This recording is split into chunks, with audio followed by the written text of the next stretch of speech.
ನಮಸ್ತೆ Karnataka digital book Kannada YouTube ಚಾನಲ್ಗೆ ಸ್ವಾಗತ ಸುಸ್ವಾಗತ.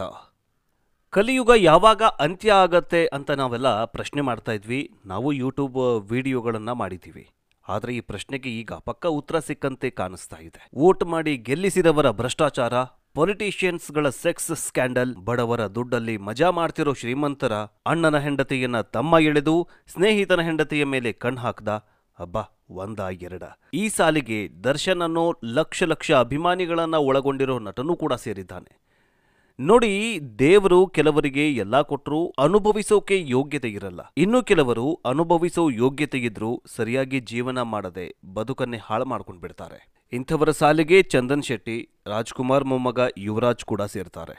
ಹಾಗಾದ್ರೆ ದೊಡ್ಡವರಿಂದಲೇ ಶುರುವಾಯ್ತಾ ಕೇಡುಗಾಲ? ಸಮಾಜಕ್ಕೆ ಮಾದರಿಯಾಗಬೇಕಾದವರೇ ಹಿಂಗ್ ಯಾಕೆ ಮಾಡ್ತಾ ಇದ್ದಾರೆ?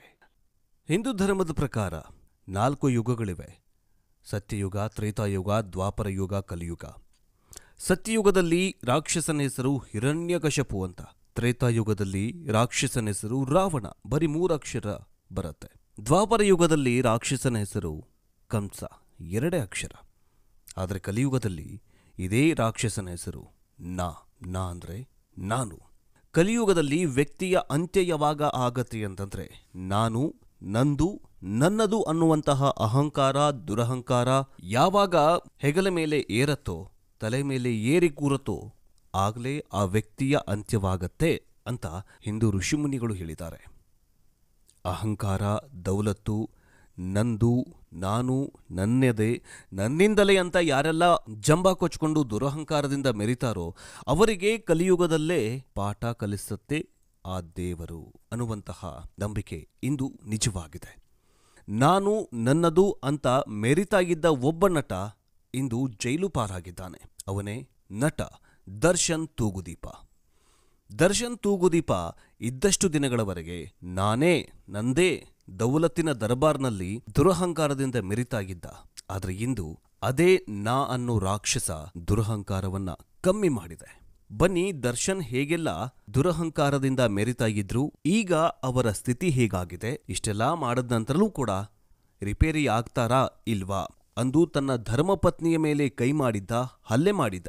ಅಂದೇನಾದ್ರೂ ತಿದ್ದುಕೊಂಡಿದ್ದಿದ್ರೆ ಇವತ್ತು ಈ ಪರಿಸ್ಥಿತಿ ಬರ್ತಾ ಇರಲಿಲ್ಲ ದರ್ಶನ್ಗೆ. ಹಾಗಾದ್ರೆ ಬನ್ನಿ, ವಿವಾದಗಳು ಏನೇನು, ದರ್ಶನ್ ಸಿಕ್ಕಾಕಿಕೊಂಡಿದ್ದು ನಮಗ್ ಬೇಡ, ಆದ್ರೆ ದರ್ಶನ್ನಂತೆ ನಾವೆಲ್ಲ ಆಗೋದ್ ಬೇಡ. ಈ ವಿಡಿಯೋ ಮಾಡ್ತಾ ಇರುವ ಉದ್ದೇಶ, ನಾನು, ನನ್ನದು, ನನ್ನಿಂದಲೇ ಅಂತ ಯಾರೆಲ್ಲ ಜಂಬ ಕೊಚ್ಕೊಳ್ತಾರಲ್ಲ ಅವರಿಗೆ ಈ ವಿಡಿಯೋವನ್ನ ಶೇರ್ ಮಾಡಿ. ಬನ್ನಿ, ವಿಡಿಯೋವನ್ನ ಶುರು ಮಾಡೋಣ. ಕಲಿಯುಗ ಯಾವಾಗ ಅಂತ್ಯ ಆಗತ್ತೆ ಅಂತ ಎಲ್ಲರನ್ನ ಕಾಡ್ತಾ ಇರುತ್ತೆ. ಸತ್ಯಯುಗ 18 ಲಕ್ಷ ವರ್ಷ, ತ್ರೇತಾಯುಗ 12 ಲಕ್ಷ ವರ್ಷ, ದ್ವಾಪರ ಯುಗ 8 ಲಕ್ಷ ವರ್ಷ, ಕಲಿಯುಗ ಬರೀ 4 ಲಕ್ಷ ವರ್ಷ.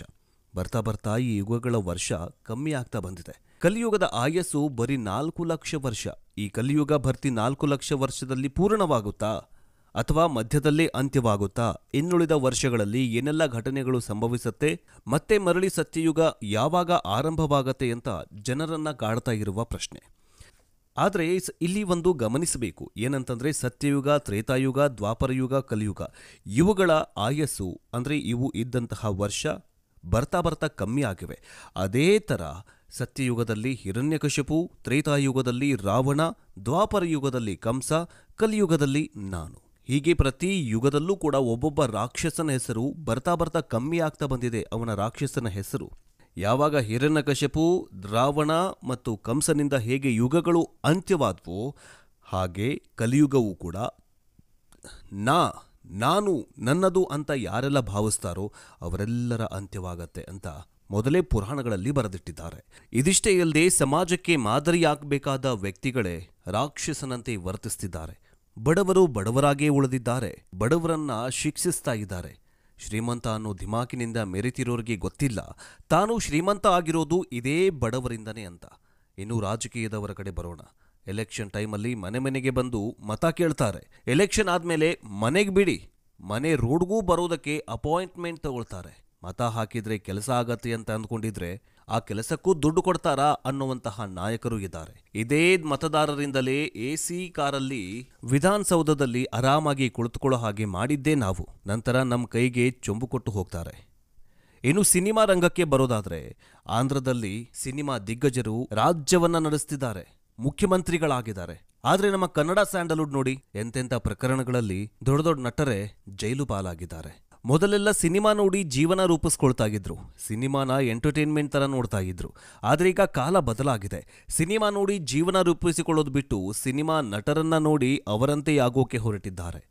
ಇನ್ನು ದಾಂಪತ್ಯ ಜೀವನ ಹೆಂಗಿರ್ಬೇಕ್ರಿ? ಹಾಲು ಜೇನಿನಂತಿರ್ಬೇಕು. ಹಾಗಂತ ನಟ ಸಾರ್ವಭೌಮ ಡಾಕ್ಟರ್ ರಾಜ್ಕುಮಾರ್ ಸಿನಿಮಾದಲ್ಲಿ ಹೇಳಿದ್ದಾರೆ. ಅದನ್ನ ನೋಡಿ ಎಷ್ಟೋ ಜನ ಕಲ್ತಿದ್ದಾರೆ ಕೂಡ. ಬಂಗಾರದ ಮನುಷ್ಯ, ಜೀವನದಲ್ಲಿ ಕುಗ್ಗಬೇಡ ಅಂತ ಹೇಳಿದ್ದಾರೆ. ಕುಟುಂಬ ಅಂದ್ರೆ ಒಡ ಹುಟ್ಟಿದವ್ರ ತರ ಇರಲಿ ಅಂತ ಡಾಕ್ಟರ್ ರಾಜ್ಕುಮಾರ್ ತಮ್ಮ ಸಿನಿಮಾದಲ್ಲಿ ಒಂದು ಸಂದೇಶವನ್ನ ಕೊಡ್ತಾರೆ. ಆದ್ರೆ ಕಾಲ ಬದಲಾಯ್ತಲ್ಲ, ಎಲ್ಲವೂ ಈಗ ವಿರುದ್ಧ.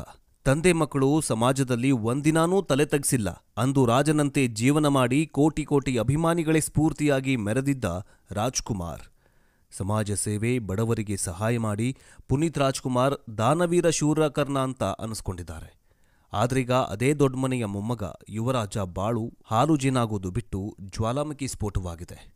ಅಭಿಮಾನಿಗಳೇ ದೇವರು, ನನ್ನ ಅಭಿಮಾನಿಗಳೇ ಸೆಲೆಬ್ರಿಟಿಗಳು ಅಂತ ಅನ್ಕೊಂಡು ಓಡಾಡ್ತಾ ಇದ್ದ ದರ್ಶನ್ ತೂಗುದೀಪ ಇಂದು ಅದೇ ಅಭಿಮಾನಿಯನ್ನ ಮಟ್ಯಾಶ್ ಮಾಡಿ. ಹಾಗಾದ್ರೆ ಇವೆಲ್ಲವೂ ನೋಡ್ತಾ ಇದ್ರೆ ಕಲಿಯುಗದಲ್ಲಿ ಇನ್ನೆಲ್ಲ ನೋಡ್ಬೇಕಪ್ಪ ಅಂತ ಅನಿಸದೇ ಇರಲ್ಲ. ಅದರಲ್ಲೂ ಎಸ್ಪೆಷಲಿ ದರ್ಶನ್ ಅನ್ನುವಂತಹ ಒಬ್ಬ ನಟ ನಾನು, ನನ್ನದು, ನನ್ನಿಂದಲೇ ಅಂತ ಸಾಮ್ರಾಜ್ಯದಲ್ಲಿ, ದೌಲತ್ತಿನ ಸಾಮ್ರಾಜ್ಯದಲ್ಲಿ ಮೆರಿತಾ ಇದ್ದಂತಹ ದರ್ಶನ್ ಈಗ ಜೈಲೂಟ ತಿಂತಿದ್ದಾನೆ. ಹಾಗಾದ್ರೆ ಬನ್ನಿ, ದರ್ಶನ್ ಯಾವೆಲ್ಲ ವಿವಾದಗಳಿಂದ ಸುದ್ದಿಯಲ್ಲಿದ್ರು? ಅಂದು ತನ್ನ ಧರ್ಮಪತ್ನಿ ಕ್ಷಮಿಸದೆ ಹೋಗಿದ್ದಿದ್ರೆ ಇವತ್ತು ಜೈಲಲ್ಲೇ ಇರ್ತಾ ಇದ್ರ? ವಿವರವಾಗಿ ತಿಳಿದುಕೊಳ್ಳೋಣ. ದರ್ಶನ್ ಅನ್ನೋ ಹೆಸರಲ್ಲಿ ವಿವಾದ ಕೇಳಿ ಬರ್ತಾನೆ ಇರುತ್ತೆ. ಇದೀಗ ರೇಣುಕಾಸ್ವಾಮಿ ಅನ್ನುವಂತಹ ವ್ಯಕ್ತಿಯ ಮಟ್ಯಾಶ್ ಪ್ರಕರಣಕ್ಕೆ ಸಂಬಂಧಿಸಿದಂತೆ ನಟ ದರ್ಶನ್ ಅನ್ನ ಪೊಲೀಸರು ಬಂಧನ ಮಾಡಿದ್ದಾರೆ. ದರ್ಶನ್ ಹಿಂದಿನ ಕೆಲವು ವಿವಾದಗಳನ್ನು ನೋಡ್ತಾ ಹೋದ್ರೆ ನಮಗೆ ಆಶ್ಚರ್ಯವಾಗತ್ತೆ. ಹಾಗಾದ್ರೆ ದರ್ಶನ್ ತೂಗುದೀಪ ಯಾರು? ದರ್ಶನ್ ಎಂದೇ ಖ್ಯಾತಿ ಪಡೆದಿರೋ ದರ್ಶನ್ ತೂಗುದೀಪ ಕನ್ನಡ ಸಿನಿರಂಗದ ಖ್ಯಾತ ನಟ. ಫೆಬ್ರವರಿ 16, 1977ರಂದು ಜನಿಸಿದ ದರ್ಶನ್ ಕನ್ನಡದ ಖ್ಯಾತ ನಟ ತೂಗುದೀಪ ಶ್ರೀನಿವಾಸ್ ಅವರ ಪುತ್ರ.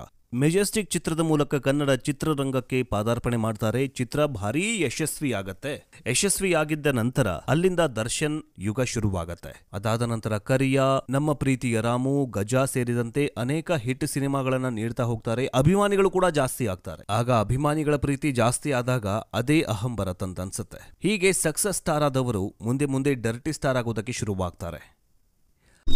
ಪತ್ನಿ ವಿಜಯಲಕ್ಷ್ಮಿ ಮೇಲೆ ಹಲ್ಲೆ. ಈ ಪ್ರಕರಣದಲ್ಲಿ ದರ್ಶನ್ ಕೆಲಕಾಲ ಜೈಲು ವಾಸವನ್ನೂ ಕೂಡ ಅನುಭವಿಸಬೇಕಾಯಿತು. ಶ್ರೀರಂಗಪಟ್ಟಣದಲ್ಲಿ ಅಭಿಮಾನಿ ಮೇಲೆ ಹಲ್ಲೆ. ಪತ್ರಕರ್ತ ವಿರುದ್ಧ ಅಶ್ಲೀಲವಾಗಿ ನಿಂದಿಸಿದ ಆಡಿಯೋ ವೈರಲ್. ಇದರಿಂದಾಗಿ ಹಲವು ವರ್ಷಗಳ ಕಾಲ ದರ್ಶನ್ ಮೇಲೆ ನ್ಯೂಸ್ ಚಾನೆಲ್ಗಳು ಬ್ಯಾನ್ ವಿಧಿಸಿದ್ವು. ಪುನೀತ್ ರಾಜ್ಕುಮಾರ್ ವಿರುದ್ಧ ಮಾತು. ಇದರಿಂದಾಗಿ ದರ್ಶನ್ ಮತ್ತು ಪುನೀತ್ ಅಭಿಮಾನಿಗಳ ನಡುವೆ ಫ್ಯಾನ್ ವಾರ್ ಶುರುವಾಯಿತು. ದರ್ಶನ್ ಮತ್ತು ಸುದೀಪ್ ನಡುವೆ ಸ್ನೇಹ ಸಂಬಂಧ ಇತ್ತು. ನಂತರ ಮುನಿಸು, ಸುದೀಪ್ ಮತ್ತು ದರ್ಶನ್ ಅಭಿಮಾನಿಗಳ ಫ್ಯಾನ್ ವಾರ್ ಕೂಡ ಅವಾಗಿಲಿಂದನೇ ಶುರುವಾಗತ್ತೆ. ಅನಧಿಕೃತವಾಗಿ ಕಾಡು ಪ್ರಾಣಿ ಸಾಗಾಟ ವಿವಾದ. ನಿರ್ಮಾಪಕ ಉಮಾಪತಿ ಜೊತೆ ಜಟಾಪಟಿ. ಮೈಸೂರು ಸಂದೇಶ್ ಹೋಟೆಲ್ನಲ್ಲಿ ಕಾರ್ಮಿಕರ ಮೇಲೆ ಹಲ್ಲೆ. ಜೆಟ್ಲ್ಯಾಗ್ ಹೋಟೆಲ್ನಲ್ಲಿ ತಡರಾತ್ರಿ ಪಾರ್ಟಿ ಪ್ರಕರಣ ದಾಖಲು.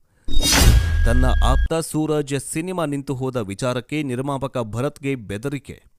ನಿರ್ಮಾಪಕ ಜೋಗಿ ಪ್ರೇಮ್ ಅವರನ್ನ ಪುಡಾಂಗು ಅಂತ ಅಂದಿದ್ದು. ದರ್ಶನ್ ಅವರು ಪ್ರೇಮ್ ನಿರ್ದೇಶನದ ಕರಿಯ ಸಿನಿಮಾದ ಮೂಲಕವೇ ಪ್ರಖ್ಯಾತಿಗೆ ಬಂದವರು ಅವರನ್ನೇ ನಿಂದನೆ ಮಾಡ್ತಾರೆ. ಕಾಟೇರ ಸಕ್ಸಸ್ ಕಾರ್ಯಕ್ರಮದಲ್ಲಿ ಮಹಿಳೆಯರ ಬಗ್ಗೆ ಅವಹೇಳನಕಾರಿಯಾಗಿ ಹೇಳಿಕೆ ಆರೋಪ. ಮಹಿಳಾ ಸಂಘಗಳಿಂದ ಟೀಕೆ, ಪ್ರತಿಭಟನೆ. ಯಜಮಾನ ಚಿತ್ರೀಕರಣ ಸೆಟ್ನಲ್ಲಿ ಸಹನಟ ಶಿವಶಂಕರ್ ಎಂಬುವರ ಮೇಲೆ ಹಲ್ಲೆ.